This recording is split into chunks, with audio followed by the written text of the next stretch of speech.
আসমান জমিন পাহাড় পর্বত 18,000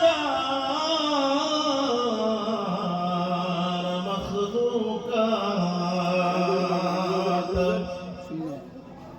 আল্লাহর তাসবিহ নবীর দুরূদ পড়ে তারা দিবারাত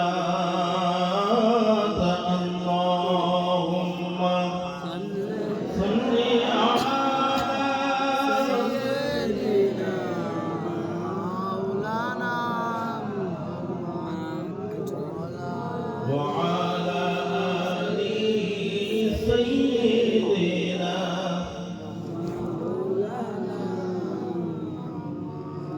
গাছে চিনল নবীজিকে ওগো মাছে চিনল নবীজি গাছে চিনল নবীজিকে ওগো মাছে চিনল নবীজি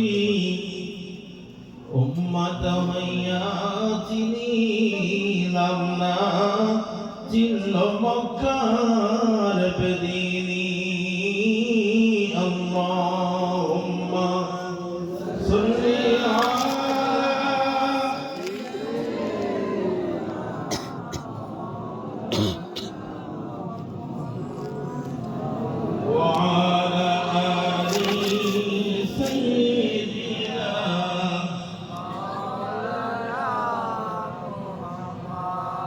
ও আকাশময় তুমি নিয়ে যাও না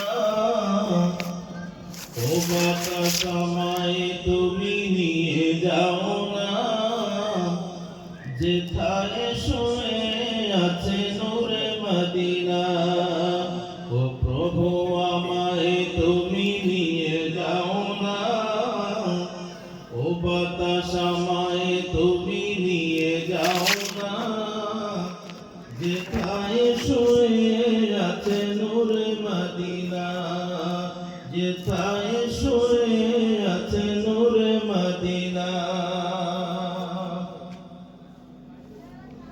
যে ফুলের সুবাসে মন টিকে না যে ফুলের সুবাসে মন টিকে না ও প্রভু আমায় তুমি নিয়ে যাও না যেথায় শুয়ে আছে নূরে মদিনা যেথায় শুয়ে আছে নূরে মদিনা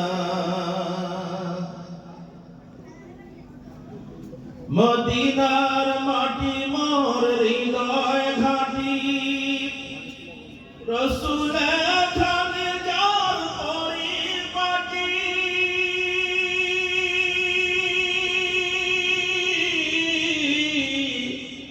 মদিনার মাটি মোর হৃদয় ঘাটি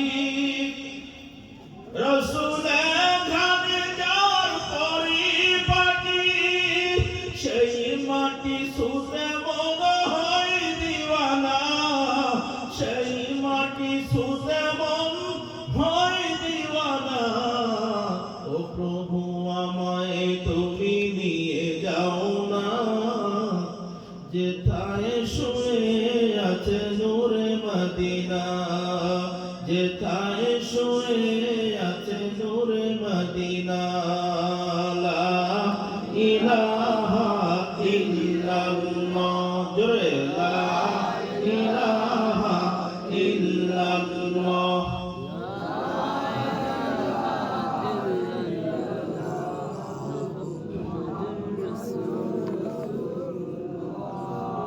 সাল্লাল্লাহু আলাইহি ওয়াসাল্লাম মুআজ্জাজ মুহতারাম উপস্থিত ঐতিহ্যবাহী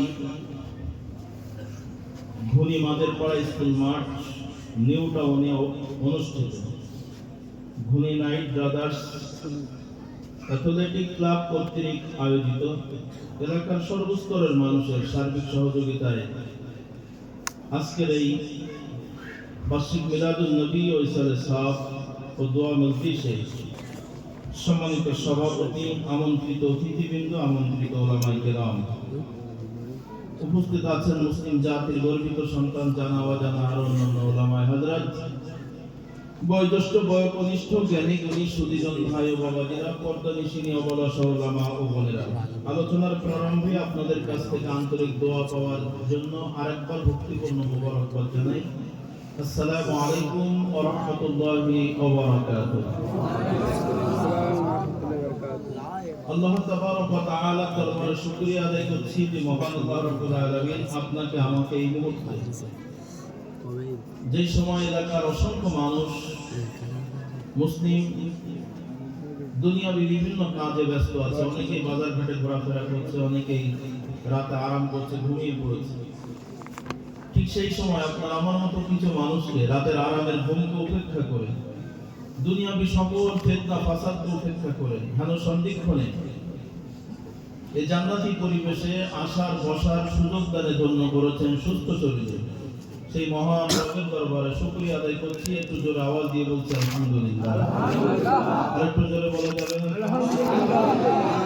দরুদ ও সালাম মানবতার মুক্তির দিশারি, উম্মতের কান্ডারি আপনার আমার নবী শাফাআতুন নবী সাল্লু আলান নবী, যার জীবন আদর্শ পালন করলেই পরকালে মুক্তি পাওয়া যাবে, যার জীবন আদর্শ পালন করলেই নিজেকে মুসলমান বলে দাবি করা যায়, যার জীবন আদর্শ বাদ দিয়ে এই পৃথিবীর অন্য কারো জীবন আদর্শ মানলে জাহান্নামে তাকে যেতেই হবে।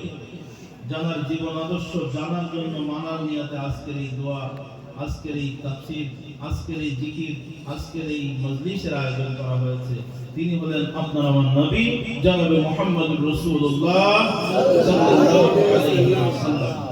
সম্মানিত হাজিরিন, সন্ধ্যা থেকে পর্যন্ত বিভিন্ন উলামায়ে হযরতের কাছ থেকে কোরআন সুন্নাহর দিক নির্দেশনামূলক তথ্যবহুল আলোচনা শুনেছেন। আমিও গুনাহগার নাসিস নালায়েক আপনাদের পায়ের ধুলির অধম আলোচনা করে বুঝাইবো, হয়তো এমন ইলম আমার ভিতরে নাই, তবু দাওয়াতে মেহমান হিসেবে এসেছি, যতটুকু কনফিডেন্স আছে সেদিকে লক্ষ্য রেখে আজকের মজলিসের হক আদায়ের জন্য পবিত্র কোরআনুল কারীমের 16 নম্বর পারা সূরাতুল কাহাফের 107 এবং 108 এই দুটি আয়াত তেলাওয়াত করেছি। তেলাওয়াতকৃত আয়াতের উপরে তাফসীরের হাইসিয়াতে শিক্ষণীয় কিছু কথা বলার নিয়ত করেছি। আল্লাহ পাক আমাকে বলার, আপনাদের শোনার, সে অনুযায়ী সকলকে বাস্তব জীবনে আমল করার তৌফিক দান করুন। সবাই বলুন আল্লাহুম্মা আমিন। তবে দুঃখ হলো একটা, আপনি এরকম মাহফিল, এরকম বক্তাদের কাছ থেকে কতদিন, কত রাত, কত ঘন্টা শুনেছেন, বিগয়ের হিসাব আমার মনে হয় আপনার হিসাব নাই। আপনি বলতে পারবেন না যে কত জায়গায় বসে, কত রাত বসে, কতগুলো বক্তার ওয়াজ আপনি জীবনে শুনেছেন। আপনি বক্তাদের কাছ থেকে ওয়াজ শুনেছেন, মসজিদের খতিবের কাছ থেকে প্রতি জুমার দিন খুতবা শুনেছেন। এতে মুসলিম, মুসলিম পরিবারে জন্ম নিয়েছি, মুসলিম পরিবেশে বড় হচ্ছি, তো বড়দের কাছ থেকে ইসলামের অনেক শিক্ষা আমরা নিয়েছি। ছোট থেকে মায়ের কাছ থেকে শিখেছি, বাবার কাছ থেকে শিখেছি, ভাইয়ের কাছ থেকে শিখেছি। এতে একজন আরেকজনের কাছ থেকে পরস্পর পর্যালোচনায়, বন্ধু বন্ধুর আলোচনায় বিভিন্ন ভাবে আমাদের ইসলামের এমন কোনো বিষয় নাই জীবন চলার জন্য প্রয়োজন সকল বিষয় আমরা জেনে ফেলেছি। তবে দুঃখ হলো সত্য, আমরা অসংখ্য বিষয় জানি কিন্তু মানার প্রচন্ড অভাব। কথা বলেন ঠিক হবে? ঠিক। তার বাস্তব অবস্থা নিয়ে আমি একটা প্রশ্ন করছি, দেখেন, আচ্ছা বলুন তো দেখি, সুদ খাওয়া হালাল না হারাম? যারা বলছেন না তারা কি ঘুমিয়ে পড়ছেন? হারাম। আল্লাহ তাআলার বিধান আপনি মানতে পারেন না, নাই পারেন, যদি অস্বীকার করেন কাফের হয়ে যাবেন। আল্লাহ জবান দিয়েছেন, আপনাকে আল্লাহ বোবা বানায় নাই, গুমা বানায় নাই, আল্লাহ তাআলা আপনাকে কথা বলার শক্তি দিয়েছেন। একটু দয়া করে জবাব দেন, সুদ খাওয়া হালাল না হারাম? হারাম। ঘুষ হারাম। পরের সম্পদ ফাঁকি দেওয়া হারাম। মিথ্যা কথা বলা হারাম। আচ্ছা পরের সম্পদ বাদ দেই, ভাই বোন বা আপনজন, তাদের জমি ফাঁকি দেওয়া যায় না? একটু জোরে আওয়াজ দিয়ে বলেন যায় না। আচ্ছা এভাবে যদি আমি প্রশ্ন করি এখন ওয়াজ না করে ফজর অবধি, আমার আত্মবিশ্বাস আপনারা সকলেই অ্যাপ্রিপিয়েট জবাব দিতে পারবেন, সকলেই সঠিক জবাব দিতে পারবেন। কিন্তু এই হাজারো জানা কথা আপনার আমার সমাজে কয়টা আমল আছে বলতে চাচ্ছিলাম, যেটা একদম ছোট্ট করে বলছি। দেখেন, অধিকাংশ আমরা মুসলিম ঘরের ভিতরে পড়ে আছি। আচ্ছা বলুন তো, বাবা মারা যাওয়ার পরে, আমার ভাষা কি আপনারা বুঝতে পেরেছেন? একটু খেয়াল করুন। বাবা মারা যাওয়ার পরে বাবার রেখে যাওয়া সম্পত্তি ছেলে যদি 2 ভাগ পায়, তাহলে মেয়ে কতটুকু পায়? 1 হাত পাবে। আপনারা জানেন এটা?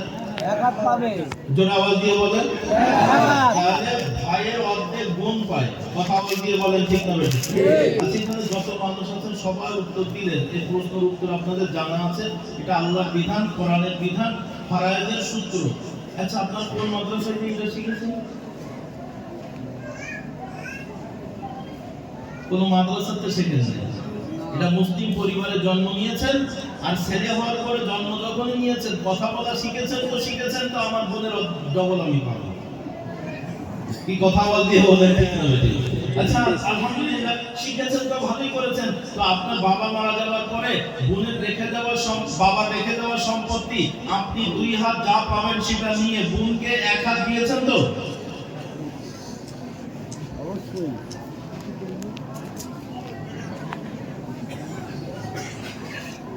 গোটা এলাকায় আপনার এখানে যারা বসে আছেন, আপনারা সহ আপনার ডাইনে বামে সামনে পেছনে যত দূর ব্যাসার্ধ যতটুকু জায়গা আপনি চেনেন, যত মানুষের সাথে আপনার সম্পর্ক আছে, আপনি এক এক করে জিজ্ঞাসা করবেন।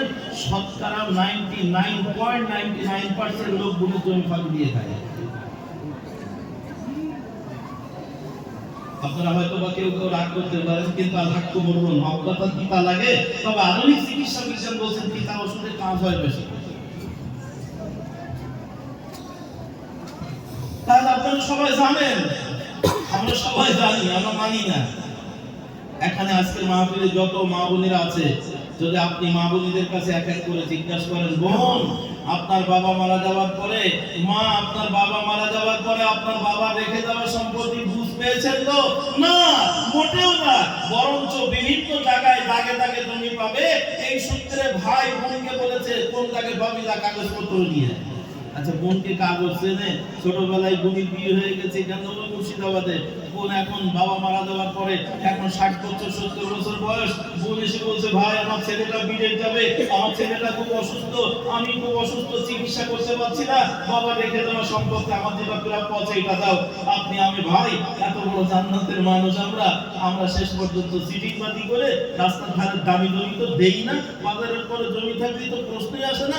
মাঠের মধ্যে বিলের মধ্যে যেই জমি দাম কম, এক জায়গা থেকে সব জায়গায় মিলে 3 বিঘা পাবে, এক জায়গা থেকে 10 কাঠা বুঝ করে দিলাম, যাও বোন তোমার ওখান থেকে দিয়ে দিলাম। বোন অসহায় হয়ে চোখের পানি বুকের ভিতরে জমা রেখে আপনার কাছ থেকে 10 কাঠা জমি বিক্রি করে, তাও বাজারের সবচেয়ে নিম্ন দাম, বাজার দামে আপনি জীবনে বোনের কাছ থেকে জমি কেনেন নাই। তাহলে আপনি আমি জানার পরেও মানি না, এটা হলো আমাদের হ্যাবিট, এটা হলো আমাদের অভ্যাস। এটা কথা আওয়াজ দিয়ে বলেন, ঠিক না বেঠিক?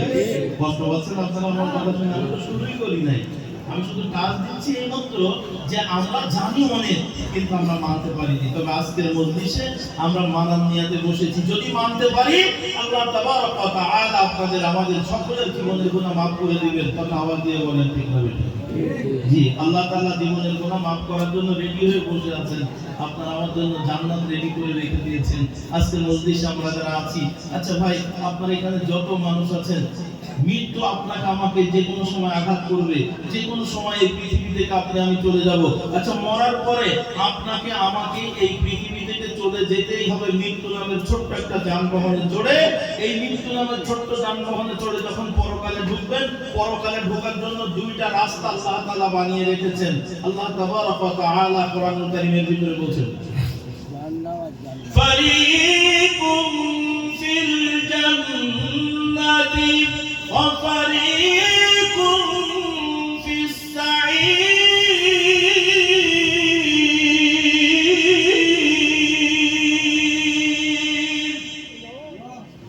একটা রাস্তা হলো জান্নাতের রাস্তা, আর একটা রাস্তা হলো জাহান্নামের রাস্তা।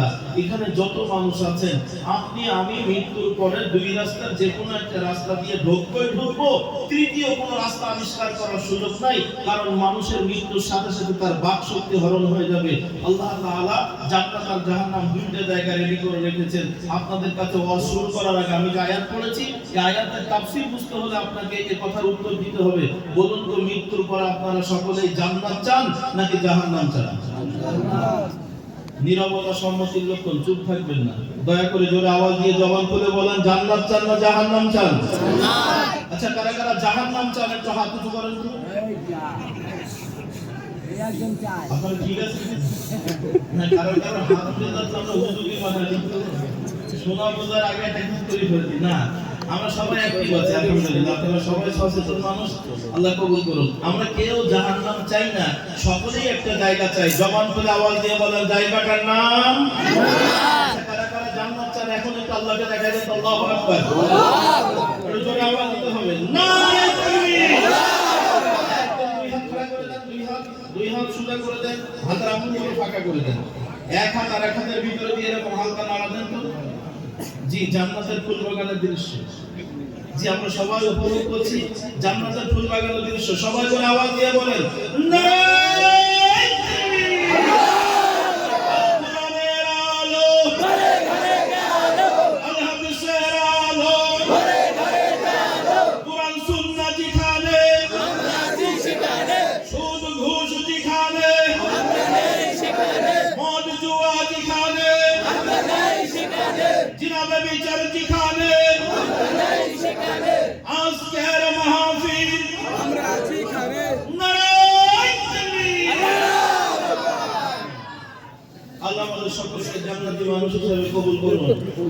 জোরে বলবেন না আমিন? আমিন। আওয়াজ দিয়ে বলেন আমিন। আচ্ছা, আপনারা জান্নাত চেয়েছেন, খুশি হয়েছেন কে? আল্লাহ। আল্লাহ। খুশি হয়েছেন কে? আল্লাহ। আর জোরে আওয়াজ দিয়ে বলেন আল্লাহ। আমরা জান্নাত মানুষের জন্য রেডি করে রেখেছেন, তাই আল্লাহ বলছেন আমি খুশি। আচ্ছা, আমরা জান্নাত চেয়েছি, আপনারা সবাই জান্নাত চেয়েছেন, এই কারণে আমাদের উপর অসন্তুষ্ট হয়েছে কে? আমি এত টিচার, আমি এত শিক্ষক মানুষ, খেয়াল করি আমি কোন ক্লাসে পড়াচ্ছি, আমি সেইভাবে পড়াবো, সেভাবে কথা বলবো। আপনারা আমার কথা কতটুকু ধরতে পারবেন, বুঝতে পারবেন, এই অনুপাত আমি আগে মেপে নেই আপনাদেরকে। চলে বলেন, আমাদের উপর অসন্তুষ্ট হয়েছে যে তার নাম একদম এমএ ক্লাসের ছাত্র। মাশাআল্লাহ, সবাই কথা বুঝতে পেরেছেন। তাহলে আজকের মজলিসে আমাদের উপরে খুশি হয়েছেন আল্লাহ, কারণ জান্নাত চেয়েছি, আর আমাদের উপরে রাগ করেছে মিস্টার ইবলিস, কারণ আমরা জান্নাত চেয়েছি। ঠিক তো? হ্যাঁ, তাহলে আজকের মজলিসে একদম শেষ অবধি টিকে থাকতে খুশি হবেন কে? আল্লাহ। আরো জোরে আল্লাহ, আরো জোরে আল্লাহ। আর ধৈর্য হারিয়ে দুনিয়ার মায়ায় পড়ে তাড়াতাড়ি চলে গেলে খুশি হবে কে? শয়তান। আরো জোরে ইবলিস। কারা কারা শয়তানকে খুশি করতে চান একটু হাত দেখান। জি, আলহামদুলিল্লাহ। এখন আমি শুরু করি। তাহলে আপনারা কথা বুঝতে পেরেছেন। তাহলে আমরা আজকে এসেছি যাকে খুশি করার জন্য, তিনি আপনার আমার জীবনের মালিক। একটু জবান করে বলুন তো, নাম কি? আল্লাহ। আমাদের আওয়াজ দিয়ে বলেন আল্লাহ। আল্লাহ তাবারাক ওয়া তাআলা। সম্মানিত হাজিরিন, আপনারা সবাই জান্নাত চেয়েছেন। আমি আব্দুস সামাদ আজাদ আপনাদের উপরে খুশি, এবং আমিও জান্নাতের আশায় বসে আছি। তবে একটা ছোট্ট মেসেজ দেই, আপনি জান্নাত চেয়ে বসে আছেন, এখানেই শেষ নয়। আপনার চিন্তা শক্তিকে একটু বাড়িয়ে দেন। আপনার পরিবারের সদস্য যারা আছে, একটা বার চিন্তা করে দেখুন, যদি প্রশ্ন করেন বাড়িতে মৃত্যু সবার আঘাত করবে, মা তুমি পরকালে কোথায় থাকতে চাও? মা বলবে, বেটারে আমি সাথে জান্নাত চাই। আপনার বাবাকে জিজ্ঞাসা করেন, বাবা মৃত্যুর পরে তুমি কোথায় থাকতে চাও? বাবা বলে, বেটা আমিও জান্নাত চাই। সন্তানদের জিজ্ঞাসা করবেন, তারা বলবেন, আব্বা আমি জান্নাত চাই। স্ত্রীকে জিজ্ঞাসা করবেন, স্ত্রী বলবে, প্রাণের স্বামী আমি জান্নাত চাই। এভাবে গোটা পরিবারের একজন সদস্য জাহান্নাম চাইবে না। চিন্তা শক্তি আর একটু বাড়ি আপনার পাড়ার ভিতরে চলে যান। আপনার পাড়ার ভিতরে যত মানুষ আছে, এক এক করে যদি আপনি জিজ্ঞাসা করেন, একজন মানুষও পরকালে জাহান্নাম চাইবে না। সব মানুষগুলো পরকালে জান্নাত চায়। আপনার গোটা গুণী গ্রামে যত মানুষ আছে, ধর্ম বর্ণ নির্বিশেষে সারা ভারতবর্ষে যত মানুষ আছে, সারা ওয়ার্ল্ডে যত মানুষ আছে, আপনার আমার মতন দুই হাত দুই পা চোখ কান নাক মুখওয়ালা, লোকটা কালো হোক আর ফর্সা হোক, খাটো হোক আর লম্বা হোক, যেই ধর্মের মানুষ হোক না কেন, একজন আল্লাহু আকবার। আমাদের ঈমানের দাবিতে আমরা কোরআনের ভাষায় জান্নাত চেয়েছি। আপনি প্রতিটা মানুষের কাছে যদি জিজ্ঞাসা করেন, একজন মানুষও পরকালে কষ্টের জাহান্নাম চাইবে না। বোঝার জন্য সহজ করছি। আপনার অনেক হিন্দু ভাইদের সাথে পরিচয় থাকতে পারে। একজন হিন্দু ভদ্রলোক যে আপনার কথা শুনবে, আপনি যার কথা শুনবেন, এক মিনিট জিজ্ঞেস করবেন, দাদা মৃত্যুর পর আপনি কোথায় থাকতে চান? কারণ মৃত্যু এমন একটা সত্য, মৃত্যু মহাসত্য, মৃত্যু ধ্রুব সত্য। এই মৃত্যুকে পৃথিবীর কোনো মাখলুক আজ অব্দি অস্বীকার করতে পারে নাই। তাই একটা অমুসলিম হিন্দু ভাইকে জিজ্ঞাসা করেন, দাদা মৃত্যুর পর আপনি কোথায় থাকতে চান? বলবে কেন স্বর্গ? স্বর্গ হলো বাংলা সাংস্কৃতিক ভাষা, উচ্চারণের বাংলা, সরল বাংলায় হলো শান্তির জায়গা, কোরআনের ভাষায় হলো জান্নাত। একটু সুবহানাল্লাহ বলুন। জান্নাত, জান্নাত তার নাম, স্বর্গ তার নাম শান্তির জায়গা। তো একজন হিন্দু ভদ্রলোক বলবে আমি স্বর্গ চাই। একজন খ্রিস্টানকে জিজ্ঞেস করবেন, সেও বলবে স্বর্গ চাই। কেউ নরক চায় না, কেউ জাহান্নাম চায় না। আচ্ছা আপনারা এ পর্যন্ত যা বুঝলেন, আমি সহ সব পৃথিবীর মানুষগুলো জান্নাতের আশায় বসে আছে। আচ্ছা আপনারা উত্তর দেন তো, সবাই তো জান্নাত চাইলো, তাহলে সবাই কি জান্নাতে যাবে? না। আর আপনি জোরে আওয়াজ দিয়ে বলেন সবাই কি যাবে? যাবে না। আপনি বলছেন যাবে না, কিন্তু সবাই জান্নাতের আশায়। আচ্ছা আপনি বলুন তো, জান্নাতে যে যাবে না আপনি বললেন, তার ভিতরে আপনি নাই তো? হ্যাঁ, আপনার বিবেকের কাছে জিজ্ঞেস করেন। এক মিনিটের ভিতরে আপনার বিবেক উত্তর দেবে, এক মুহূর্তের ভিতরে বিবেক উত্তর দেবে। কারণ আল্লাহ তাআলা বান্দার অন্তরের খবর জানে। আর আপনি আপনার বিবেকের দাড়ি পাল্লায় এই মুহূর্তে একটা মাপযন্ত্র দিয়ে দেন, আর বিবেকের দাড়ি পাল্লায় আপনি একটু জিজ্ঞেস করেন, বিবেক আমি তো জান্নাত চাইলাম, আমার মা বাবা জান্নাত চাইলো, আমার পাড়ার মানুষগুলো জান্নাত চাইলো, আমার ঘনি গ্রামের মানুষগুলো জান্নাত চাইলো, গোটা ভারতবর্ষের মানুষ জান্নাত চাইলো, গোটা পৃথিবীর মানুষ জান্নাত চাইলো। আচ্ছা আমি জান্নাত পাবো তো? আমি নিজে পাবো তো? আপনার পা থেকে মাথা পর্যন্ত এই 3.5 হাত বডিটার দিকে একবার তাকান। এখন যদি আপনার বডিটা নিথর হয়ে যায়, এখন যদি মালাকুল মউত আপনাকে আঘাত করে, আপনি যদি এখন মারা যান, আপনি জান্নাত পাবেন তো? আমি জানি না। আপনি আপনার বডির বিচার করতে এখনই সম্ভব, আপনি ছাড়া আপনার বিচার কেউ করতে পারবে না। আল্লাহ বিচার করবেন তো বহু করে হাসরের মাঠে, কিন্তু এখন আপনার বিচারটা আপনি করুন তো। আপনার যা চরিত্র, আপনার যা লেনদেন, আপনার যা উঠা বসা, আপনার যা চিন্তা চেতনা, আপনার যে মুআমালা মুআশারা, আপনার জীবনের কৃষ্টি কালচারের সাথে একটা বার আপনি একটু মিলিয়ে নেন, আপনার বিবেক এক মিনিটের ভিতরে এখনই এখানে বসা অবস্থায় ডাইনে বামে ফেরার আগে বিবেক তার সঠিক জবাব দিবে। আমি মনে হয় হেরে যাব, আমি মনে হয় হেরে যাব। জীবনে এমন কিছু অপরাধ আমরা করে ফেলেছি, এমন কিছু কাজ আমি করে ফেলেছি যেটা আমার জন্য জান্নাত পাওয়া খুবই কষ্টকর। পৃথিবীর মানুষ আপনার আমার বিচার করতে পারবে না, আপনি আপনার বিচারটা করতে সবচেয়ে সঠিকভাবে জবাব দিতে পারবেন। একটু কথা আওয়াজ দিয়ে বলেন ঠিক না? তাই আমরা বিবেকের আঙ্গিনায় হেরে যাচ্ছি। তাই সামনের দিকে আল্লাহ তাবারক ওয়া তাআলা কি অভয় বাণী দিয়েছেন, একটু সামনে চলে যান। সারা পৃথিবীর মানুষ জান্নাতের আশায়, আপনি আমি সবাই জান্নাতের আশায়। আমার মায়ার আল্লাহ, দয়ার আল্লাহ, যিনি জান্নাতের মালিক, জান্নাতে দিবেন যে আল্লাহ, ওই জান্নাতের মালিক 1000 বছর পূর্বে আপনার আমার জন্য মেসেজ দিচ্ছেন, ইন্নাল্লাযীনা আমানু ওয়া আমিলুস সালিহাত কানাত লাহুম জান্নাতুল ফিরদাউসি নুজুলা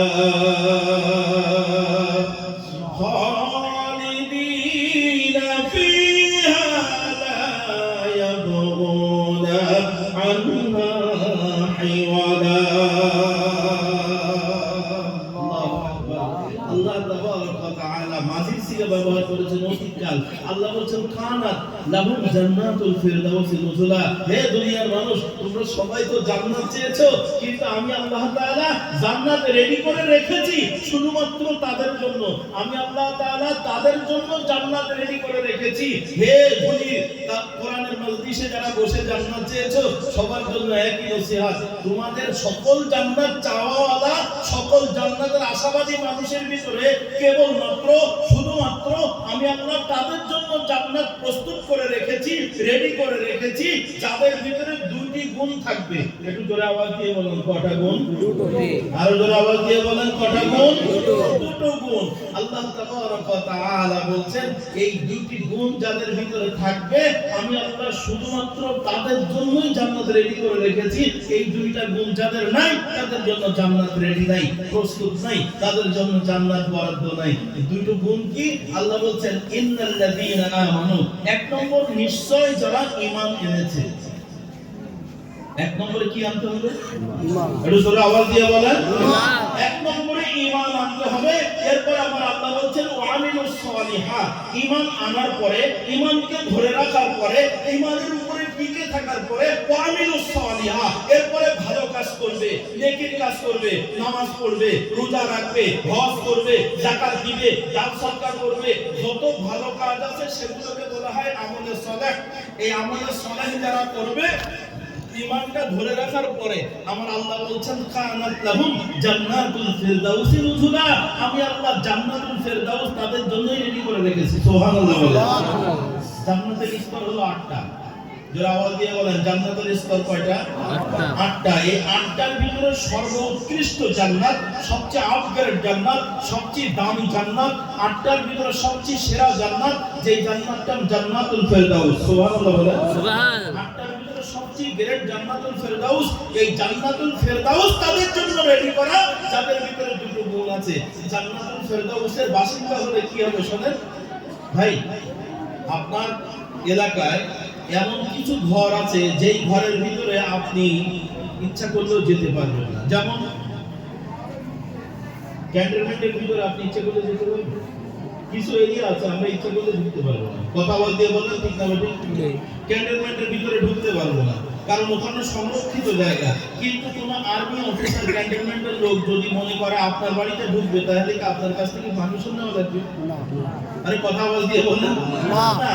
ক্যান্টনমেন্টের ভিতরে যারা থাকে তারা ইচ্ছা করলে, থানার ভিতরে যে পুলিশ অফিসাররা আছে তারা ইচ্ছা করলে যে কোনো সময় আপনার আমার বাড়ি তল্লাশি করতে পারে, আপনার আমার ঘরে ঢুকতে পারে, কিন্তু আমরা ইচ্ছা করলে পুলিশ অফিসারের ঘরে ঢুকতে পারি না। ঠিক তো? তাহলে এই পৃথিবীতে অনেক জায়গা আছে এমন রাষ্ট্রীয় ভবন থেকে, বঙ্গভবন থেকে রাষ্ট্রীয়ভাবে যদি আপনার প্রধানমন্ত্রী ইচ্ছা করে আপনার এই দেশের যে কোনো বাড়ির ভিতরে তিনি ঢুকতে পারেন, কিন্তু আপনি ইচ্ছা করলে রাষ্ট্রীয়ভাবে রাষ্ট্রপ্রধানের ঘরে যেতে পারবেন না। কথা বলেন ঠিক না? জান্নাতুল ফেরদাউস এত সুন্দর। আল্লাহর নবী বলেন আমার আল্লাহ জান্নাতুল ফেরদাউস রেডি করে রেখেছে। আমার উম্মত শোনো, যদি কোন ব্যক্তি জান্নাতুল ফেরদাউসের মালিক হতে পারে, জান্নাতে একবার ঢুকতে পারে, জান্নাতুল ফেরদাউসের উপযুক্ত হতে পারে, আল্লাহ তাআলা তাকে এমন সুপ্রিম পাওয়ার দিবেন, এমন একটা গ্রিন কার্ড দিবেন, ওই জান্নাতুল ফেরদাউসের বাসিন্দারা বাকি 7টা জান্নাতে কারো পারমিশন ছাড়াই ঢুকতে পারবে। কিন্তু অন্য জান্নাতের মানুষরা ইচ্ছা করলে জান্নাতুল ফেরদাউসে যেতে পারবে না, কোনো রেস্ট্রিকশন এরিয়া, ওটা খুব দামি মানুষের জায়গা। এখন আসেন সকলেই জান্নাতুল ফেরদাউস চেয়েছি। আল্লাহ তাআলা রাসূল সাল্লাল্লাহু আলাইহি সাল্লাম কি বলছেন দেখেন, আমার রাসূল বলছেন আমার উম্মতরা যখন তোমরা আল্লাহর কাছে জান্নাত চাইবা তখন অবশ্যই তোমরা জান্নাতুল ফেরদাউস চাইবা। সুবহানাল্লাহ বলেন। সুবহানাল্লাহ। তাহলে আমরা জান্নাত চাই, কিন্তু যে কোনো জান্নাত না, আমাদের বড় আশা বিরাট দামি জান্নাত, গ্রিন কার্ড ওয়ালা জান্নাত, যেই জান্নাতের বাসিন্দা হলে আমরা গোটা জান্নাতের অন্যান্য জায়গায় যেতে পারবো। আমার একটা ভাই তার আমলের কারণে হয়তো দারুস সালামে আছে, অন্য একটা জান্নাতের ভিতরে আছে, ওই জান্নাত আমার ভাইয়ের সাথে দেখা করব, তো আমার আর পারমিশন নেওয়া লাগবে না, আমি বিরাট দামি পাওয়ারফুল জান্নাতের মালিক, আমি সেই জান্নাতের গ্রিন কার্ড নিয়ে আমার ভাইয়ের জান্নাতে যে কোনো সময় ঢুকতে পারবো। সুবহানাল্লাহ বলেন। জি, আমরা জান্নাত চাই, ও আল্লাহ তুমি আমাদেরকে জান্নাতুল ফেরদাউস দাও। একটু জোরে বলবেন না সুবহানাল্লাহ। সম্মানিত হাজির, আমার আল্লাহ তাআলা ডাক দিয়ে বলছেন বান্দারে আমি জান্নাত তোমাদের জন্য রেডি করে রেখেছি, যদি দুটো গুণ দুটো কাজ তোমরা করতে পারো। তবে শোনো, আমার জান্নাত এত সুন্দর করে সাজানো, তোমরা জান্নাত চেয়ে বসে আছো, তোমরা তো জানো না এই জান্নাত এত সুন্দর করে সাজানো। খালিদিনা ফিহা লা ইয়াবগুনা আনহা হিওয়ালা। আমি আল্লাহ জান্নাত এত সুন্দর করে সাজিয়ে রেখেছি তোমাদের জন্য। বান্দা করে সাজানো। ওই জান্নাতে একবার ঢুকবে যখন, জান্নাত থেকে যতদিন পর্যন্ত জান্নাতে থাকবে, কোনোদিন জান্নাতের বাইরে যাইতে কোনোদিন ইচ্ছাও তৈরি হবে না। জান্নাত এত সুন্দর করে সাজানো, সবাই তো জান্নাত চাইছেন, ওই জান্নাতের বাইরে যেতে ইচ্ছাও হবে না। ভাই এখানে আমরা যে বসে আছি, এই প্যান্ডেল অত্যন্ত সুন্দর করে মনোরম পরিবেশ করে সাজানো আছে। কথা বলেন ঠিক না বেঠে? আচ্ছা, এই প্যান্ডেলে কতক্ষণ ভালো লাগবে আপনাকে? যত সুন্দর করে সাজানো থাকবে বেশি সময় ভালো লাগবে না। পৃথিবীর অনেক জায়গায় আলহামদুলিল্লাহ এই অল্প বয়সে কোরআনের বদৌলতে যাওয়ার সুযোগ হয়েছে, অনেক ভালো ভালো জায়গায় ঘোরার সুযোগ হলো, কিন্তু কোনো জায়গায় একদিন ভালো লাগে, কোনো জায়গায় দুদিন ভালো লাগে, কোনো জায়গায় 3 দিন ভালো লাগে। আস্তে আস্তে করে ভালো লাগাটা মন থেকে মুছে যায়, মনে হয় না এই শহর থেকে আরেক শহরে গেলে মনে হয় আরো ভালো লাগবে। এভাবে পৃথিবীতে ভালো লাগার জন্য স্থির কোনো চিন্তা চেতনা নিয়ে আপনি বসে থাকতে পারবেন না। এটাই সবচেয়ে ভালো লাগে, এটা বলার সুযোগ নাই। ভালোর চেয়ে ভালো, তার চেয়ে ভালো সিরু ফিল আরদ। আল্লাহ বলেন পৃথিবী ভ্রমণ করো, আমার অনেক নিয়ামত তোমরা দেখতে পাবে, ভালোর শেষ নাই। কিন্তু জান্নাত এত সুন্দর করে সাজানো, বান্দা জান্নাতে যখনই ঢুকবে ভালোর ভালো, ভালোর ভালো, তার চেয়ে ভালো, যা মনে চাবে সেভাবে আমি আল্লাহ সাজিয়ে দেব। বোঝার জন্য একটা উপমা দেই। মনে করুন আজকের এই প্যান্ডেলটা সাজানো হয়েছে, অধিকাংশ ফুলের রংগুলো কি? কথা বলতে বলে লাল ফুল সাজানো। এখানে জান্নাতের ভিতর আপনি যখন ঢুকবেন, জান্নাতের ভিতর আপনি যখন ঢুকবেন, তখন হঠাৎ করে জান্নাতি মানুষ এমনটা মনে করবে, আল্লাহ রাসূল বলছেন জান্নাতের ভিতরে মানুষ এত নিয়ামত দেখে হঠাৎ করে মনে করবে, আরে ফুলগুলো সব লাল, এর মাঝখানে যদি একটু সাদা রঙের, একটু হলুদ রঙের দুটো একটা ফুল থাকতো, তাহলে মনে হয় আরো সুন্দর দেখাইতো। আল্লাহর নবী জান্নাতি মানুষগুলো জান্নাতের ভিতরে যখন প্রবেশ করবে, তখন আল্লাহ তাআলার নিয়ামত একটু মনে পরিবর্তন করতে চাইবে। তো বান্দা যখন মনে করবে লাল ফুলের জায়গায় একটা সাদা ফুল হলে ভালো হতো, বান্দা চোখের দৃষ্টি ওখান থেকে সরানোর আগে, বান্দার অন্তরের কথা জবানে নিয়ে আসার আগে, বান্দা যেমনটা চাইছে আমার আল্লাহ ঠিক তেমন করে জান্নাত সাজিয়ে দিবে। সুবহানাল্লাহ। সুন্দর জান্নাত। এই যে সুবহানাল্লাহ বললেন না, বুখারী শরীফের সহিহ হাদিস, আল্লাহ রাসূল বলেন কোন ব্যক্তি আল্লাহ তাআলার এরকম নিয়ামতের কোন শুকরিয়া আদায় করতে একবার যদি সুবহানাল্লাহ বলে, ওই জান্নাতের ভিতরে আল্লাহ তাআলা ওই সুবহানাল্লাহর বিরাট বড় একটা গাছ তৈরি করে দিবেন। একবার সুবহানাল্লাহ স্বেচ্ছায় বলার কারণে জান্নাতের ভিতরে তার জন্য যখন বিরাট বড় গাছ তৈরি হয়ে যাবে, আল্লাহর নবী বলেন বুখারীর বর্ণনা, ওই গাছটা এত বড় হবে, ওই গাছটা এত বড় হবে, সুবহানাল্লাহর গাছের মালিক আপনি হয়ে যাবেন। ওই গাছটার মালিক যখন হবেন, গাছটা এত বড় হবে, ওই গাছের ছায়া দুনিয়ার কোন দ্রুতগামী ঘোড়া যদি 100 বছর ধরে দৌড়ায়, তবুও সুবহানাল্লাহ বলার গাছের ছায়া অতিক্রম করে শেষ করতে পারবে না। তবে একটা কথা বলি, ভেঙে দেই, এই যে সুবহানাল্লাহ আমি বলতে বলি নাই, যখন বলেছেন তখন সুবহানাল্লাহর একটা গাছ তৈরি হবে। কথাটা ভালো করে শুনে নেন। কিন্তু আমরা বক্তারা বলি কি, জোরে বলেন সুবহানাল্লাহ। এখন আমি বলতে বললাম সুবহানাল্লাহ, তাই আপনি জোর করে বললেন সুবহানাল্লাহ, এই জন্য গাছ হবে না, সওয়াব হবে। কথা বুঝাইতে পারেন? সুবহানাল্লাহ যদি বলতে বলি, তাহলে সুবহানাল্লাহর গাছ তৈরি হবে না, সুবহানাল্লাহ বলার কারণে কিছু নেকির মালিক হবেন। কিন্তু স্বেচ্ছায় যদি কাউকে কিছু বলবো না, জোর করে নয়, আপনি স্বেচ্ছায় আল্লাহর উপরে খুশি হয়ে, আল্লাহর সৃষ্টির উপরে সন্তুষ্ট হয়ে, আশ্চর্য হয়ে একবার সুবহানাল্লাহ বলবেন, তো জান্নাতের ভিতরে আল্লাহ বিরাট বড় একটা সুবহানাল্লাহর গাছ বানিয়ে দিবেন। এই যে যারা বললেন তাদের একটা গাছ তৈরি হয়ে গেছে। একটা মজার কথা বলি, তাফসীরে জালালাইনের ভিতরে এখানে অনেক আলেম ওলামা আছেন, আমি আগেই বলেছি যাদের ছাত্র হওয়ার যোগ্যতা আমার নাই, নাম লেখা হয় নাই, তবে খুব গুরুত্বপূর্ণ একটা ছোট্ট মেসেজ দেওয়া হয়েছে। এই বক্তাদের বাইরেও ধনী যাত্রাগাছি জামে মসজিদের ইমামগণ উপস্থিত থাকবেন ইনশাআল্লাহ। এক একটা ইমাম আমাকে পড়াইতে পারে। এখানে অনেক ইমাম আছেন যাদের ছাত্র হওয়ার যোগ্যতা আমার নাই, হয়তোবা কথা বলার এক্সপেরিয়েন্স সবার থাকে না, কিন্তু যোগ্যতা এলেম তাদের অনেক বেশি থাকতে পারে। তাই বড় দুঃসাহস নিয়ে একটা মেসেজ দিচ্ছি, তাফসীরে জালালাইন, যে তাফসীরে জালালাইন না পড়লে কোনো মাওলানা হতে পারেন না। তাফসীরে জালালাইনের লেখক আল্লামা জালালউদ্দিন সুয়ুতী রাহমাতুল্লাহ আলাইহি বলছেন, জালালউদ্দিন 2 দুইজন, একজন জালালউদ্দিন সুয়ুতী রাহমাতুল্লাহ আলাইহি আর একজন জালালউদ্দিন মুহাম্মদী রাহমাতুল্লাহ আলাইহি। তো সর্বাধিক উলামায়ে কেরামের কাছে আল্লামা জালালউদ্দিন সুয়ুতী রাহমাতুল্লাহ আলাইহি বেশি বিজ্ঞ আলেম ছিলেন। আল্লামা জালালউদ্দিন সুয়ুতী রাহমাতুল্লাহ আলাইহি বলেন, হে জান্নাতের দাবিদার, তোমরা আজকে ভোরের মাহফিলে সবাই তো জান্নাত চাইছো, সারা পৃথিবীর মানুষগুলো জান্নাত চাইছো। এই জান্নাতের ভিতরে দুনিয়ার একটা উল্টা দৃশ্য দেখতে পাবে। সূরা ইয়াসিনের তাফসীরের ভিতরে আল্লাহ তাআলা বলেন কিভাবে জান্নাতের ভিতরে একটা উল্টা দৃশ্য দেখবে। সব জায়গায় মিল পাবে। দুনিয়ার ফল যেমন জান্নাতের ফল দেখতে তেমন, দুনিয়ার কলা যেমন জান্নাতের ভিতরে কলা দেখতে তেমন, দুনিয়ার আপেলটা দেখতে যেমন জান্নাতের ভিতরে আপেল দেখতে তেমন, দুনিয়ার ডালিমটা দেখতে যেমন জান্নাতের ভিতরে ডালিমটা দেখতে তেমন। কারণ হলো ওয়াসিনা ফল মানুষ খেতে চাবে না, দুনিয়ায় যা মানুষ চেনে সেই ফল জান্নাতের ভিতরে দেখে তারা চিনে চিনে খেয়ে নিবে।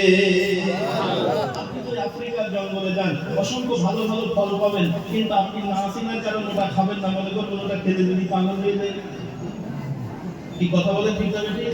বাজারে অনেক ফল আছে, আপনি যেগুলো দেখলে আপনার অনেক দামি ফল, একজন কিনছে তার কাছে খুব ভালো, কারণ সে ওটার মজা বোঝে, আপনি বোঝেন না তাই ওটা খেলেন না। এই জন্য জান্নাতের ভিতরে আপনার পরিচিত সব ফলের নিয়ামতগুলো সেম সেম। আম দেখতে যেমন দুনিয়ায়, জান্নাতের ভিতরে তেমনই দেখবেন। মানুষের যেমন দেখতে নাক চোখ কান মুখ আকৃতিগত দিক দিয়া ঠিক এমনই জান্নাতের ভিতরে মানুষ দেখবেন। কিন্তু একটা জায়গা উল্টা, সেটা কি? দুনিয়ার গাছের গোড়া হলো নিচের দিকে আর গাছের মাথা হলো উপরের দিকে। জান্নাতের ভিতরে গাছের গোড়া হবে উপরের দিকে আর মাথা হবে নিচের দিকে। সুবহানাল্লাহ। সুবহানাল্লাহ। আপনারা তো এগুলো জানেন, এই কথা জানেন না আপনারা? কেন জান্নাত চাইছেন সারা জীবন? জান্নাতের ভিতরে এতটুকু একটা তথ্য এবং গুরুত্বপূর্ণ একটা তথ্য, সেটা হলো জান্নাতের গাছের গোড়া হলো নিচের দিকে, দুনিয়ার গাছের গোড়া নিচের দিকে আর জান্নাতের গাছের গোড়া উপরের দিকে।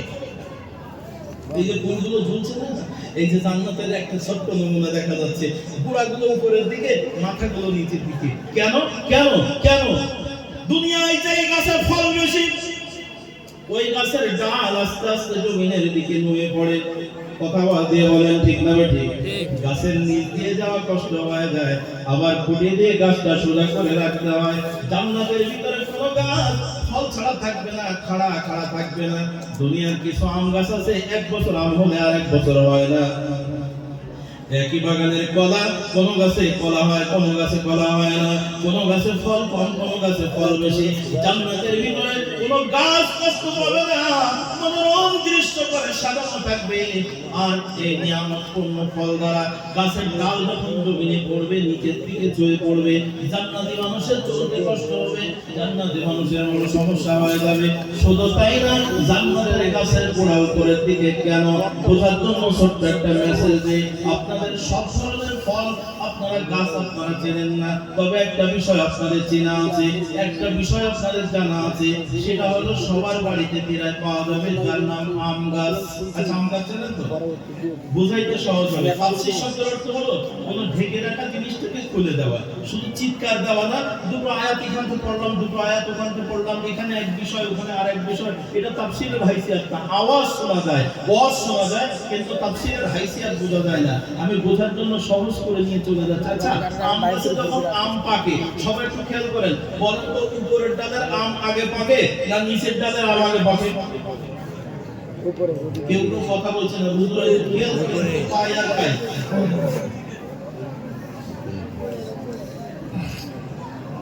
উপরের ডালের আম আগে পাকে।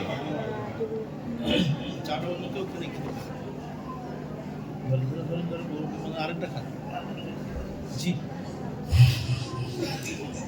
উপরের ডালের আম আগে পাকে, নিচের ডালের আম পরে পাকে। কেন? কারণ হলো যেখানে আলো বাতাস বেশি পায় ওখানে তাড়াতাড়ি পুষ্ট হয়, তাড়াতাড়ি পাকে, ছায়ার ভিতরে ফল পাকতে দেরি হয়। আচ্ছা বলেন তো, উপরের ডালের আম আগে পেকে গেল, এখন গাছওয়ালা গাছের নিচে দিয়ে তাকিয়ে বলছে আম, তোর জন্য আমার খুব লোভ হয়, আচ্ছা নিচের দিকের আম পাকুক তারপর তোর একসাথে পারবো, এরকমটা বলে কি? না, বরঞ্চ গাছওয়ালা চিন্তা করে ও যদি আমি রেখে দেই, প্রথম নম্বর পাখি খেয়ে নিবে সুযোগ বুঝে, আর না হলে আমাদের সমাজে কিছু অসাধু মানুষ আছে, সুযোগ পেলে আমার পাকা আম সাইজ করে দেবে। যদি আপনাদের এলাকায় কোনো সুযোগ নাই। সম্মানিত ভাই, জি না, আমি এটা বোঝার জন্য বলছি, আম গাছ এখানে নাই শহর কেন্দ্রিক, কারণ যদি গ্রামে বাড়ি থাকে অবশ্যই আম গাছ প্রতিটা মানুষের বাড়িতে থাকে। এটা আমাদের এই ভারত উপমহাদেশের মানুষের একটা কালচার। ভাই আমি বোঝার জন্য সহজ করে এই ভাষাটা বললাম। অন্য কোনো ফল আমাদের সবার বাড়িতে থাকে না। আম গাছটা একটু ভিটা বাড়ির সামনে একটা জায়গা থাকলে, একটা টবের মধ্যে হলে একটা আমের চারা লাগাতে এটা পছন্দ করে ভাই। এই জন্য উদাহরণটা দিলাম, চীনা জানা একটা ফল। এখন শোনেন, এখন উপরের ডালের আম যখন আপনি পারবেন, বলুন তো দেখি ওই পাকা আম পাড়তে গেলে অনাকাঙ্ক্ষিত ভাবে যে আম পাড়তে চান নাই এমন কাঁচা আম পড়ে কি পড়ে না? আরে কথা বলেন। শুধু পড়ে না, অনেক ডাল ভেঙে যায়। পারতে চাইলেন একটা আম, ওই লোভনীয় আপনার আশা পূরণ করতে যেয়ে গাছের পাতা পড়ে যায়, ডাল ভেঙে যায়। আহা, একটার জন্য অন্যরা কষ্ট পায়। জান্নাতের ভিতরে একটা পাতার জন্য একটা পাতা কষ্ট পাবে না, একটা ফলের জন্য আর একটা ফল কষ্ট পাবে না, কারোর জন্য কেউ কষ্ট পাবে না। তাই আমার আল্লাহ এত সুন্দর করে জান্নাতের গাছের গোড়া উপরের দিকে রেখেছেন। গাছ তুমি গোড়া উপরের দিকে আর মাথা নিচের দিকে। আপনি জান্নাতের ভিতরে যখন ঢুকবেন আর জান্নাতের ভিতরে যখন হাঁটবেন, হঠাৎ মনে হবে ওই আমটা খেলে ভালো হতো, এমন একটা চিন্তা যখনই তৈরি করবেন, আমার আল্লাহ রাব্বুল আলামিন এমন সময় ওই উপরের আমটা নিচের আমটা যেটা খেতে মন চায়, মনের অবস্থার দিকে তাকায় আল্লাহ অন্তরের খবর জানে, কে জানে না? একটু জোরে আওয়াজ দিয়ে বলেন। আল্লাহ বলেন, আল্লাহু আলিমুম বিযাতিস সুদূর।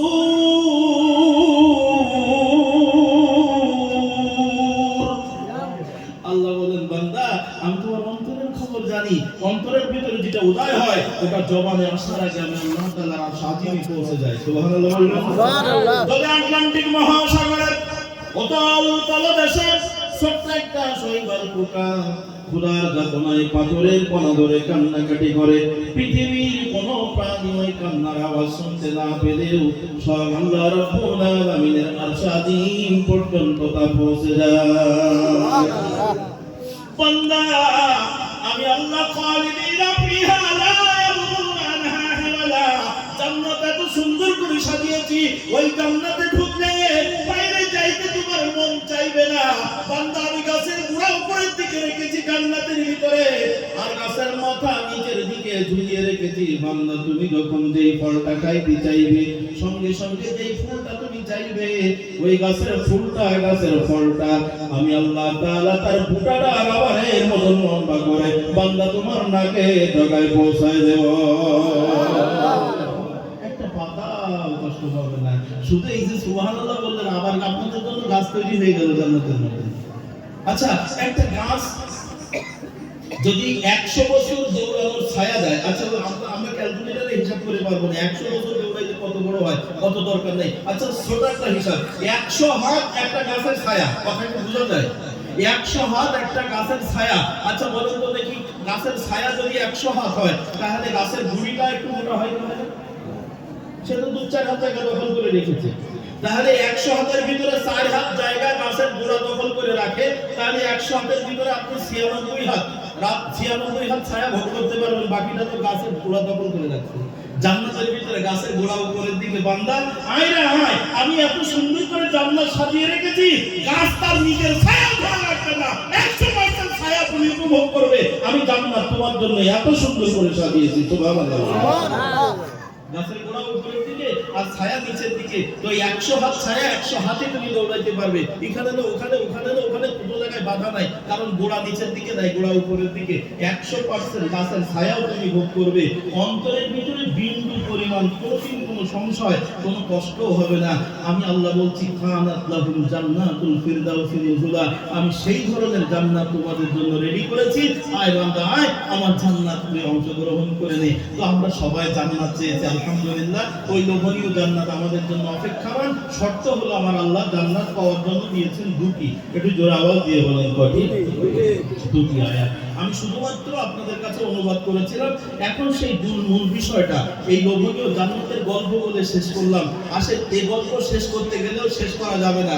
এই আয়াতের পরে আমার আল্লাহ বলছেন, হে দুনিয়ার মানুষ, আমার জান্নাত না, এরকম গোটা পৃথিবীতে যত নিয়ামত, ওমা বিকুম মিন নি'মাতিন ফামিনাল্লাহ, যত নিয়ামত আমি আল্লাহ তোমার জন্য পাঠিয়েছি বান্দা, যদি নিয়ামতের শুকরিয়া আদায় করো।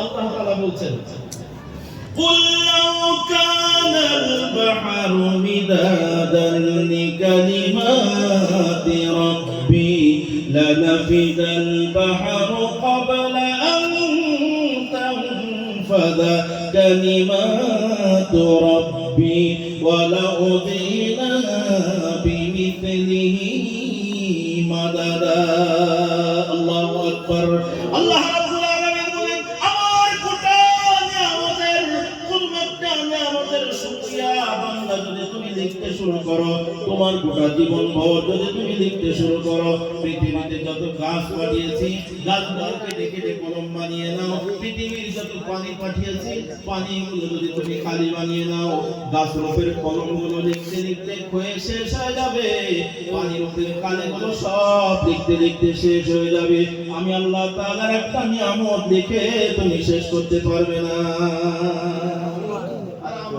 ছোট্ট নাখান্দার একটা বান্দা গুনাহগার একটা বান্দা জান্নাতের নিয়ামতের গল্প করে শেষ করবো এটা অসম্ভব শুধুমাত্র একটু টাল দিয়ে আমরা চলে যাই সবাই জান্নাত চেয়েছি তো আল্লাহ তাআলা কি কারণে জান্নাত দিবেন কোন কারণে জান্নাত দিবেন না এই গভীর রাত্রি আল্লাহু আকবার হতে পারে আজকে রাত আপনার আমার জীবনের শেষ রাত মনে করে শেষ মাহফিল মনে করে আমি আমার জীবনের শেষ বয়ান মনে করে আপনাদের সামনে কিছু কথা বলতে চাচ্ছিলাম আসেন আল্লাহ তাআলা ডাক দিয়ে বলছেন এক নম্বর আমার জান্নাত তাদের জন্য রেডি করা ওই নবনীয় জান্নাত রেডি করা প্রস্তুত করা আছে এক নম্বর গুণ ইন্নাল্লাযীনা আমানু নিশ্চয় তোমাকে ঈমানদার হতে হবে ঈমানওয়ালা হতে হবে যদি বুঝে থাকেন জান্নাত পেতে হলে আমাদের এক নম্বর কি আনতে হবে আরো জোরে বলেন ঈমান আনতে হবে দুই নম্বর আমিলুস সালিহা এরপরে নেক আমল করতে হবে যদি বুঝে থাকেন বলেন আল্লাহর হুকুম এখানে কয়টা আরো জোরে বলেন দুটো প্রথমটা ঈমান দ্বিতীয়টা ভালো কাজ প্রথমটা ঈমান দ্বিতীয়টা ভালো কাজ নেকির কাজ সওয়াবের কাজ এখন বলেন এই দুটোর একটাও কি বাদ দেওয়া যাবে কথা বলেন না আমাদের সমাজে অনেক মানুষ আছে ঈমান নাই কিন্তু ভালো কাজ আছে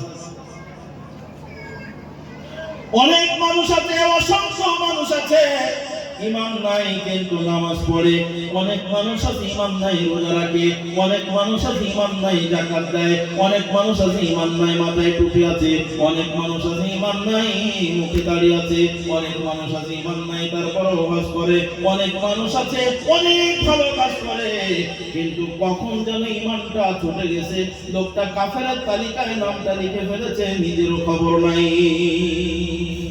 আমার আল্লাহ তাআলা বলেন দুইটা হুকুম পালন করতে হবে আল্লাহর হুকুম কোন অবস্থাতে ডিসকাউন্ট করা যাবে না পরিপূর্ণভাবে মানতে হবে বোঝার জন্য সহজ করে নিয়ে চলে যায় ভাইজান আমরা যখন ওযু করি আমরা সবসময় খেয়াল করি আমার ওযুটা যেন ভেঙে না যায় কথা বলেন ঠিক না আমরা এত সচেতন মানুষ যখন আমরা ওযু করি খেয়াল করি আমার ওযু যেন ভেঙে না যায় কোনো কারণে আমরা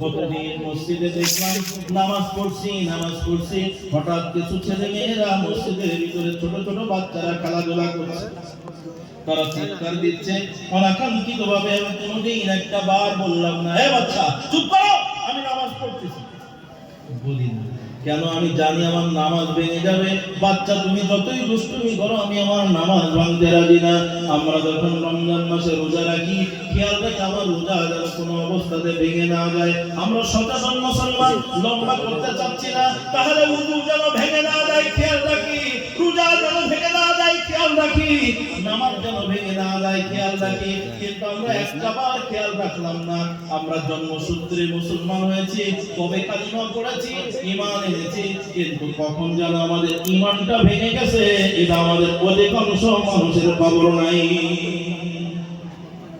ইসলামের স্তম্ভ পাঁচটা বুনিয়াদ ইসলাম আলা খামস ইসলামের খুঁটি হলো পাঁচটা আর রকম হলো পাঁচটা এক নম্বর হলো শাহাদাত লা ইলাহা ইল্লাল্লাহ ওয়া আন্না মুহাম্মাদুর রাসূলুল্লাহ দুই নম্বর ইকামুস সালাত وإيتاء الزكاة الحج وصوم رمضان أو كما قال النبي صلى الله عليه وسلم একটু খেয়াল করেন কোন মানুষ যদি জান্নাতি মানুষ হতে চায় কোন মুসলিম যদি জান্নাতি মানুষ হতে চায় সর্বপ্রথম তাকে ঈমান আনতে হবে ঈমান আনার পরে নামাজ ফরজ এরপরে রোজা ফরজ যদি হায়াতে কুলায় টাকা থাকে তাহলে তোমার উপরে যাকাত ফরজ যদি হায়াতে কুলায় টাকা থাকে সম্পদ থাকে তোমার উপর হজ ফরজ এখন খেয়াল করেন এক নম্বরে টাকা ঈমানের দিকে আমাদের অধিকাংশ মানুষের খবর নাই কিন্তু নামাজ আছে রোজা আছে হজ আছে যাকাত আছে সমাজ ঘুরে ঘুরে দেখা যায় ঈমানদার মানুষের বড় অভাব হয়ে পড়েছে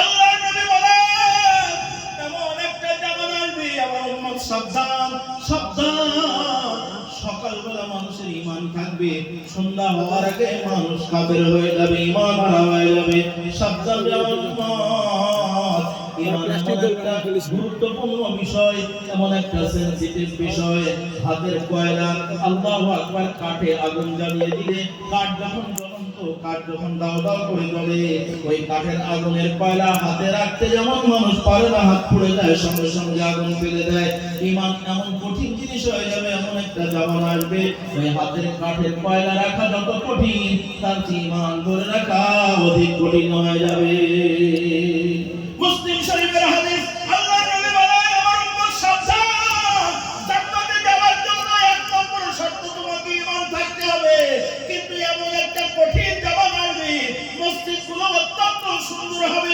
কারুকার্য সম্পন্ন মসজিদের ভিতরে আযান দিলে মুসল্লিদের ভরপুর হয়ে যাবে কানায় কানায় মসজিদ ভরপুর হয়ে যাবে নামাজের অভাব থাকবে না কিন্তু গোটা মসজিদের ভিতরে যত মানুষ নামাজ পড়েছে একজন নামাজেরও ঈমান থাকবে না ইমাম সাহেবের ঈমান থাকবে না মুয়াজ্জিন সাহেবের ঈমান থাকবে না কমিটির মানুষের ঈমান থাকবে না এমন একটা জামানা আসবে অসংখ্য রোজাদার থাকবে নামাজি থাকবে হাজি থাকবে কিন্তু একজনেরও ঈমান থাকবে না আজকের মাহফিল আপনারা যারা আছেন সবাই জান্নাত চেয়েছে তাই ঈমান নামের মহা দৌলত আমাদের কাছে আছে না ছুটে গেছে একটু মেহেরবানি করে কোরআন সুন্নাহ দিয়ে আমরা একটু রিসার্চ করি কষ্ট হবে কি আপনাদের আচ্ছা আমাদের সবার শরীর যদি কেটে দেওয়া হয় একটা তরল পদার্থ টোপে টোপে পড়বে ওটার নাম কি একটু সবাই জোরে বলেন আচ্ছা দেখতে কেমন লাল সবারটা কি লাল হ্যাঁ লাল সবারটা লাল আচ্ছা একটা স্বচ্ছ কাঁচের পাত্রের উপরে আমার শরীর থেকে এক ফোঁটা রক্ত দিলাম হাজী সাহেবের দিলাম হাজী সাহেবের দিলাম মাওলানা সাহেবের দিলাম আপনারা সবাই এক ফোঁটা রক্ত দিয়ে এখানে 10 জন ব্যক্তি 10 ফোঁটা রক্ত দিয়ে আপনাদের ভারতবর্ষের সবচেয়ে দামি একজন চিকিৎসক ডাক্তারের কাছে দিলাম ডাক্তার বলুন তো দেখি কার রক্তের গ্রুপ কোনটা ডাক্তার কি খালি চোখে দেখে বলতে পারবে আরে কথা বলেন না কেন না পারবে না উনি যতক্ষণ ল্যাবরেটরির ভিতরে না দিবে যতক্ষণ মেশিনের ভিতরে না দিবে কম্পিউটারের ভিতরে না দিবে ততক্ষণ পর্যন্ত ডাক্তার রক্তের রং দেখবে সব লাল কিন্তু বলতে পারবে না কার রক্তের গ্রুপ কোনটা ঠিক নয় কি কিন্তু যেই নাকি মেশিনের ভিতরে দিবে 1 মিনিট 2 মিনিট পরে এখান থেকে আসার পরে ডাক্তার মিসকে হাসি দিয়ে বলবে আব্দুল সামাদ আজাদ মাওলানা সাহেব আপনার রক্তের গ্রুপ বি পজিটিভ হাজী সাহেব আপনার রক্তের গ্রুপ বি নেগেটিভ ও উকিল সাহেব আপনার রক্তের গ্রুপ এ পজিটিভ কথা বলেন ঠিক ঠিক এই যে ভিন্ন ভিন্ন রক্তের গ্রুপ পাওয়া গেল এটা খালি চোখে বলা গেল না একটা মেশিন থেকে বের করার পরেই ডাক্তার বলে দিল আজকে এখানে যত মানুষ আছেন আপনারা সবাই মাথায় টুপি সবাই নামাজি সবাই ঈমানের দাবিতে বসে আছেন জান্নাতের আশায় তাই আমি খালি চোখে আপনাদের দেখে বলে দিতে পারবো না আপনার ঈমান আছে না গেছে এইজন্য কোরআন নামের একটা কম্পিউটারের ভিতরে কয়েক মিনিট আপনাদের ঢুকিয়ে দেব এরপরে আপনি আপনার বিচারটা করে নেবেন ঈমান আছে না কখন যেন ছুটে গেছে বেঈমানের তালিকায় আপনার নাম পড়ে গেছে খুব সহজ কথা বলছি ভাই ঘুম আসতেছে নাকি না ওই যে এইটি গেছে এই যে খুঁটির পড়ে ভাই রুমা ওই বলো তো মামলাটা নামাই দেন হাই হাই ভাই যুবক মানুষ খুঁটিতে যদি হাতা দিয়ে ঘুম পড়েন তাহলে তো আমি নেই জি একটা রাত একটু মেহেরবানি করে কোরআনের ভিতরে ঢুকে যায় না কয়েক মিনিট আমরা কোরআনের ভিতরে থাকবো ইনশাআল্লাহ রাত্রির শেষ সময় হয়ে যাচ্ছে যে আগের বক্তারা অনেক সময় করে ওয়াজ করেছে আলহামদুলিল্লাহ আমি আমার কত সময় পাবো না আমার অনেকগুলো দায়িত্ব পড়ে গেছে কর্তৃপক্ষ দিকে তাকে আমি সেদিকে অবশ্যই খেয়াল রাখার চেষ্টা করবো কারণ the boy does not know the value of time because time and God will for none আমি অবশ্যই সময়ের মূল্য দিয়ে যথাযথভাবে আপনাদের অনুষ্ঠানকে আখের করার চেষ্টা করবো ইনশাআল্লাহ। সম্মানিত হাজির, এই ভূমি গ্রামের নাম বহুত শুনেছি, আমার অনেক ছাত্র বাচ্চারা এসে ওয়াজ নসিহত করে, বিভিন্নভাবে শুনি, মনের কাছে ভালো লাগে। তারা বিভিন্ন গল্প করেছে, বিভিন্ন মানুষের নাম বলেছে, আজকে এসে তার কিছু বিচিত্র অবস্থান আমি লক্ষ্য করেছি। আমার আজকে হায়াতে আছে, তকদিরে আছে, আল্লাহ পাক নিয়ে এসেছেন। কয়েক মিনিট আপনাদের সামনে বলছি, আমরা চলে যাই। আমাদের ঈমানটা আছে না গেছে? প্রশ্ন করছি, আচ্ছা যদি কারো ঈমান থাকে তাহলে আমরা তাকে কি বলি? ঈমানদার, মুমিন, ঠিক তো? আচ্ছা যদি কারো ঈমান না থাকে?